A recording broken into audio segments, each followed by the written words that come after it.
Magandang araw po mga kapuso at kapamilya.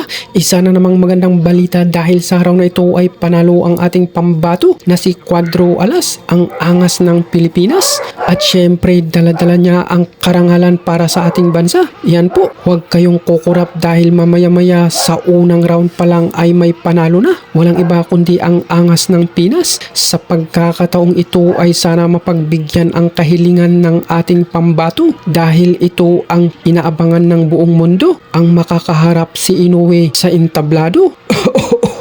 Ay naku po, excuse me po. Kung napapansin nyo ay lalong lumakas at gumanda ang pangangatawan ng ating pambato. Halos walang nagawa ang pambato ng Amerika na si Saul Sanchez. Unang round pa lang ay 2 beses bumagsak hanggang siya'y matuluyang itigil ng referee ang laban dahil halos hilong-hilo si Sanchez. Kaya saludo naman ako sa referee dahil may agad na itigil ang laban para hindi lalong maalog o tuluyang masira ang ulo ng katunggali ni Cuadro Alas, ang angas ng Pinas. Ay naku po, excuse me po. Alam nyo ba sa araw na ito ay sinurprise ni Cuadro Alas ang kanyang mga tagahanga at lalong-lalo sa kanyang mga bashers dahil di mo akalaing unang round pa lang ay bagsak ang kalaban. Ang alam kasi ng karamihan ay isang tigasing fighter itong si Sanchez. Isa nga itong Pinoy na si King Villanueva ay talo sa kanya. Ay naku po, excuse me po. Ganun kung mapapansin nyo po ang lahat ng laban ni Sanchez sa mga nakaraan ay halos bagsak na rin.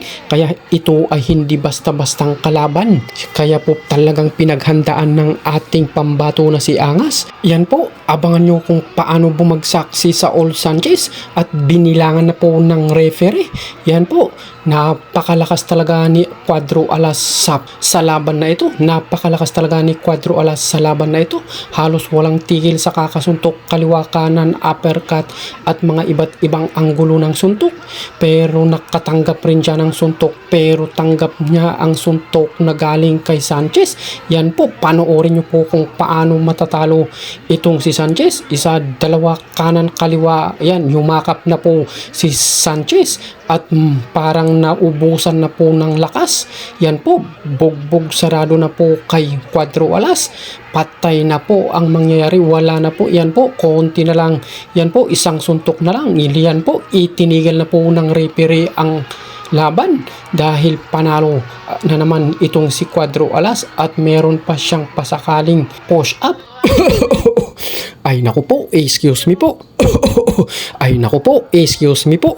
Yan po ang kakatapos na laban ni Cuadro Alas at sana po sa lahat ng ating mga kapwa Pinoy ay suportahan natin ang susunod pang laban niya dahil alam nyo po, isa pong napakalaking karangalan po ito para sa ating bansang Pilipinas. Ito po ay napapanood sa buong mundo at lalong-lalo si Cuadro Alas ay isang pinakamalakas at pinakakilalang boksinero sa ating bansa. Hindi lang sa ating bansa kundi sa buong mundo. Kaya muli, suportahan natin po siya sa kanyang buhay paglalakbay sa pagbuboksing. Maraming salamat po.